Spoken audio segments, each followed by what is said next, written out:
কক্সবাজারের বার্মিজ আচার খেয়ে আমার এতটাই ভালো লাগছে, ট্রাই করলাম বাড়িতে বানানোর। খুবই মজা হয়েছিল আচারটা, তাই তো আপনাদের সাথে শেয়ার করতে চলে আসলাম। আসসালামু আলাইকুম, কেমন আছেন আপনারা সবাই? আশা করি সবাই ভালো আছেন। গত কয়েকদিন আগে আমার ভাসুরের ছেলে কক্সবাজারে গেছিল, তো ওখান থেকেও বার্মিজ আচার নিয়ে আসছিল। আর এই সময় তো আমের সিজন, ভাবলাম যে আমি একটু বাসায় বানাই নেই বার্মিজ আচারটা বানানোর জন্য এখানে আমি 6-7টা আম নিয়ে নিছি। আর এই আমটা আমার বড় ভাসুরের ছেলের গাছটা কেটে ফেলছে, যার জন্য আমগুলো আমাকে দিছে। তো আচারটা বানায় কিন্তু সবাই মিলেই খেয়ে নেব, বেশি দিন রাখবো না, কারণ খুবই কম আচার বানাইতেছি। আর আচারটা বানানোর জন্য আমগুলো আমি প্রথমে সবগুলো আম ছুলে নিতেছি। আর বটি দিয়ে ছিলে কোনো সময় লাগে, এটা দিয়ে ছিলে একটু তাড়াতাড়ি হয়। এই আচারটা বানানোর জন্য আমের আঠিটা একটু শক্ত হলে ভালো হয়, কিন্তু আমি তো ভাবছিলাম যে আমের আঠিগুলো একটু শক্তই হবে।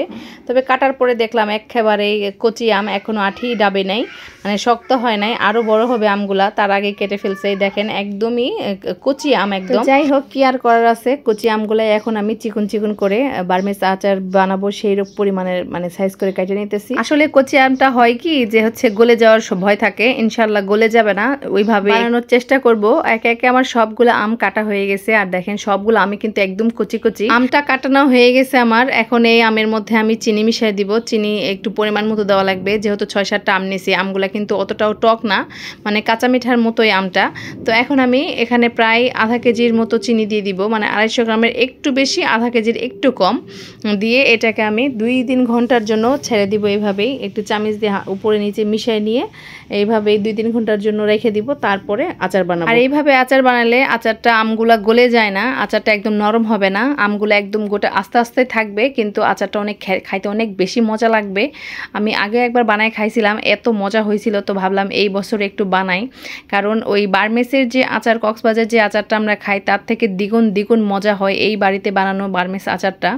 অনেকেই কিন্তু অনেকভাবে বানায়, আমি যেভাবে খুব সহজেই বানাই সেভাবে আপনাদের সাথে শেয়ার করলাম। আমের সাথে চিনি মেশানো শেষ, এখন আমি প্লেটটা দিয়ে ঢাইকা রেখে দিব প্রায় 2 ঘন্টার জন্য। প্রায় যতটুকু সময়ে আমের থেকে যেন পানি ছেড়ে দেয়, তাহলেই হয়ে যাবে। আর 2 ঘন্টা পরে আমি ফিরে আসছি, এখন আমার আচারটা বানানোর সময় হয়ে গেছে। আর দেখেন চিনি থেকে কিন্তু পানি ছেড়ে দিছে। এখন আমি আচারটা বানাই নিব। আর আচারটা বানানোর জন্য প্রথমে আমি চুলায় একটা কড়াই বসাই দিয়েছি আর ভাজা নিতেছি কয়েকটা শুকনা মরিচ। আর এই শুকনা মরিচ হালকা ভাজবো, একদম কালো কালো করব না, মানে মরিচটা যেন মচমচে হয়, আমার যেন বাইটা নিতে সুবিধা হয়, সেই রকম একটা মচমচে ভাব করে নিয়েছি। আর এখানে আমি কিছুটা মৌরি দিয়ে দিলাম। আমার কাছে ধনিয়া ছিল না, ধনিয়া দিলে অনেক বেশি ভালো হয়, কিন্তু মৌরিটা দেওয়ার পরে আচারের মজাটা এত বাড়ে, আসলে না বানালে বুঝতে পারবেন না। তার সাথে দিয়ে দিলাম কিছুটা হলুদ সরিষা। আর হচ্ছে মৌরিটা খুবই হালকা আছে, মানে চুলা আমি নিভাইয়ে দিছি, দিয়ে একটু নাড়াচাড়া করে ভেজে নিচ্ছি, কারণ হচ্ছে কড়াইটা কিন্তু অনেক গরম। দেখেন কড়াইয়ের তাপেই কিন্তু হচ্ছে একদম সরিষাগুলা ফুটে উঠতেছে, তো আমার ফ্লেভার চলে আসছে। এখন এটা আমি ঢাইলে নিব, ঢাইলে নিয়ে তারপরে হচ্ছে আবারও কড়াইটা বসাই দিলাম। আর এই কড়াইয়ে আমি আচারটা বানাবো আজকে। আর আচারটা হয়তো কম, আমার বড় কড়াইয়ের প্রয়োজন নাই। আর ওই যে চিনি আর আম যেটা আমি মাখায় রাখছিলাম, সেটা কিন্তু পানি ছেড়ে দিছে, এটা আমি ঢাইলে দিলাম পাতিলের মধ্যে। আসলে ভিডিওটা স্কিপ হয়ে গেছে ঢালার সময়।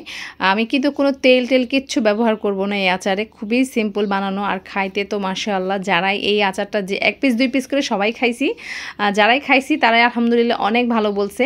তো সাথে কিন্তু একটু ভিনেগার দিয়ে দিলাম। ভিনেগারটা দেওয়ার কারণে আচারের একদমই গলবে না, এই যে আমের টুকরাগুলো একদম আস্তে থাকবে, মানে গোটা থাকবে। আর এই সময় আমি আমের বলক চলে আসছে, তো এখন আমি একটু শুকনা মরিচের গুঁড়া আর হচ্ছে একটু হলুদ গুঁড়া দিলাম কালার হওয়ার জন্য। কালারটা কিন্তু আগে একটু কালো দেখা যাইতেছিল, হলুদটা দেওয়ার কারণে, গুঁড়া মরিচটা দেওয়ার কারণে কালারটা অনেক সুন্দর আসে। আর এখন একটু দিয়ে দিলাম লবণ, স্বাদ মতো একটু লবণ দিয়ে দিলাম। লবণ না দিলে কিন্তু আচারটা খেতে ভালো লাগবে না। অনেকক্ষণ নাড়াচাড়া করার পরে অনেকটাই পানি কমে আসছে। এখন আমি সেই ভাইজা রাখা মশলাগুলো দিয়ে দিচ্ছি। এই মশলাগুলো কিন্তু আমি আধা ভাঙা করছি, বেশি একটা গুঁড়া করি নাই। আর এই যে মরিচগুলো দিয়ে দিলাম, মরিচের ঝালটা একটু বেশি হয়েছে, আর খাইতে যে মজা হয়েছে, একদম ঝাল টক মিষ্টি, খুবই মজা হয়েছিল আচারটা। একবার হলেও বানাইবেন, অবশ্যই বানায় খেয়ে দেখবেন কেমন লাগে। আর এই যে এই পর্যায়ে আমি নামাই নিব, বেশিক্ষণ আর জাল করব না। আর হচ্ছে আজকের আচারে আমি একটু ঝোলও রাখবো, কারণ বাচ্চারা ঝোল খাইতে অনেক ভালোবাসে, আর আমার কাছে ঝোল খাইতে অনেক বেশি ভালো লাগে। আর এই বার্মিজ আচারটা এত মজা হয়েছে, কক্সবাজারের আচার কিছুই না, এতটাই টেস্টি হয়েছে। নিজে বানাইছি বলে না, আপনারাও ট্রাই করে দেখবেন একদিন, অনেক মজা লাগবে। আর আমার আচার বানানোর শেষ, আমি চুলাটা নেভাই দিছি। আর এভাবে রেখে দিব একদম ঠান্ডা হওয়া পর্যন্ত।